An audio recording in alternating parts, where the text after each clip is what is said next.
All right, welcome back. Episode 3 of the Outlaw Sporty Build. We're going to start stripping this bike down, and the parts from Vulcan Industries came. We're going to open these up and get these rims and tires put in place permanently. Start looking at mocking the rear fender and getting the whole front end and everything stripped down. So let's open the parts. I haven't even opened them yet. All right. So this is from Vulcan Industries.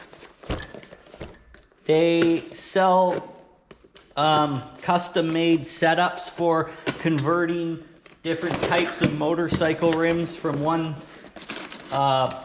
bike to another. This is the brand new axle that's 3/4 inch, and it's designed with the proper spacers and everything to fit the 1 inch stock axle. So we got that, and then these are the quad bearings. They're the newer version of the Timken that are going to go in the existing one. Yeah, there they are. So these are the rotors for the 2006. The Vulcan spacers should be in the box, and see how that's too big? There's a spacer that fits this, so it will work for the existing 06 caliper. And the same goes with the rear belt drive and the rear disc, the rotor. So we're gonna get all of these put together. You know what I mean? Yeah. Okay, I found the it's like a pilot. I can't even remember what it's for, but it kind of looks like the tool you would need to pull these bearing races. It's not designed for it, but we've managed to make it work. So Adam's gonna give this one a whack. We've already got the front ones out, and we're gonna pop these two back in. That last one went pretty good.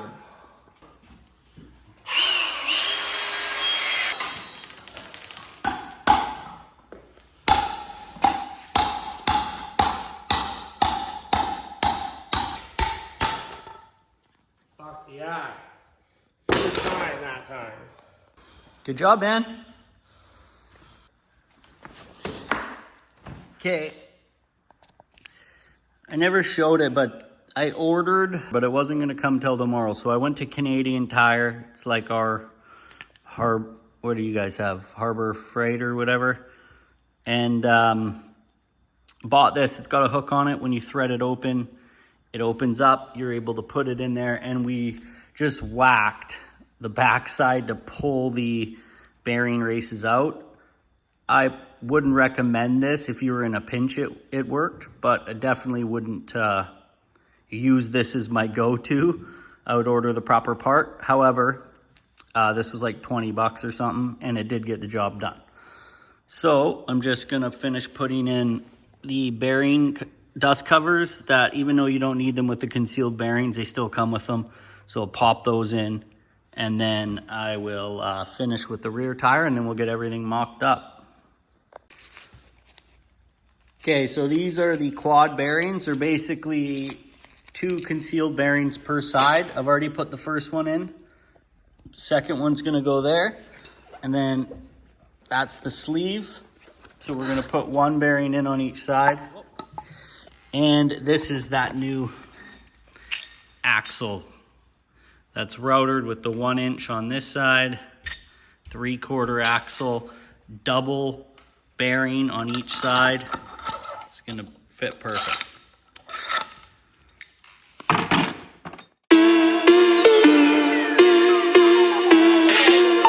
Keep it above 50, hey.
got these signals. They're smoke lens LED. And they have these washers that have threads in them.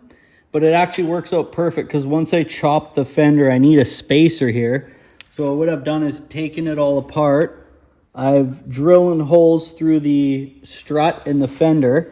And then I've slid this all the way through, threaded the spacer between the strut and the fender, and then threaded the nut on the backside so it's sandwiched in two locations, and then the wire will come through here and we'll run it nice and clean back.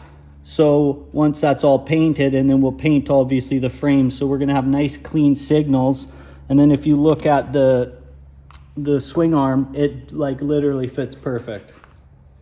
Everything's flush and square. I'm just gonna finish this off and then get the tire back on.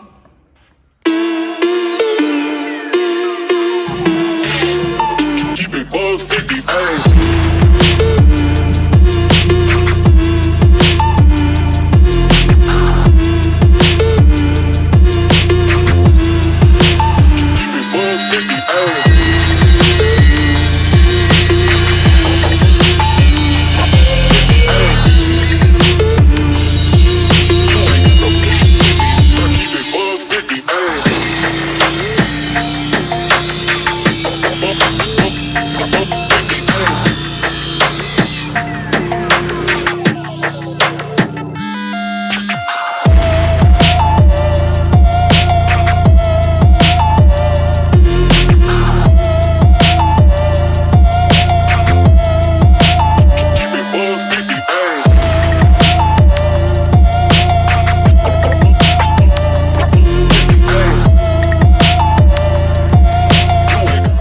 I was digging through my parts, and if you guys watched the last build I did, I took these off of a signal from an old Dyna, and I found another two. I know I've already done it once, but it did look really cool.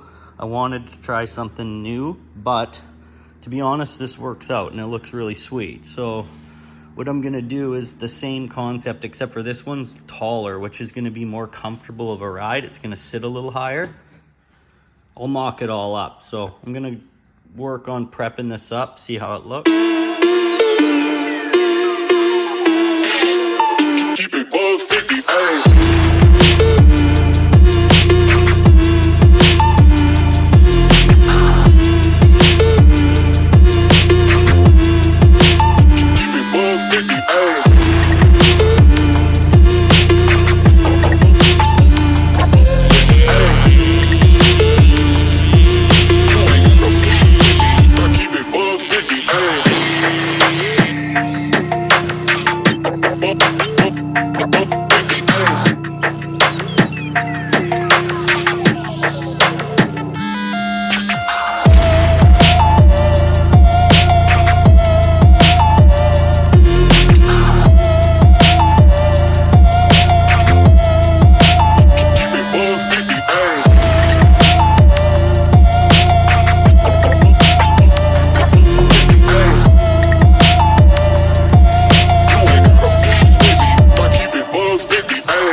Okay, I got all of the fab done now. Enough to finally get this episode out. We have the fender all mocked up. If you look here, it's been drilled through the frame, and the signal lights are actually part of the structure of the fender, so it's super solid. So we're gonna paint this part of the frame, powder coat these spacers. The rear and front rims are all sorted out, got that done. The modification of all of the front end is done with the headlight, the gauge cluster up top. I chopped the front fender and I did more of like a box look to make it look like the rear, so it wasn't all round. Everything's gonna look symmetrical. And got the relocation gauge done. The tank raise is done. All the bar setups finished, and then I just finished this. So I was gonna do the big neck piece from the handlebar in the center, but I felt like when you're turning and stuff, there'd just be too much weight distributed on each side. So it makes more sense to be able to have a support on each end. And I was able to use that signal I did on the Cherry Bomb last time. I found another one, a couple from the Dyna, and I'm doing it a little bit different this time, but and it's a little taller, so it's gonna be more comfortable for riding. But these will get powder coated the bronze. This will get powder coated black, and then everything's going to blend good. That's it. Episode 3's done. All the fab's done, as much as we're gonna do on this bike. Now it's stripping it down, paint, powder, reassembly. So the next episode, we're gonna get this bike ripped apart and start powder coating some parts. Catch you on the next one.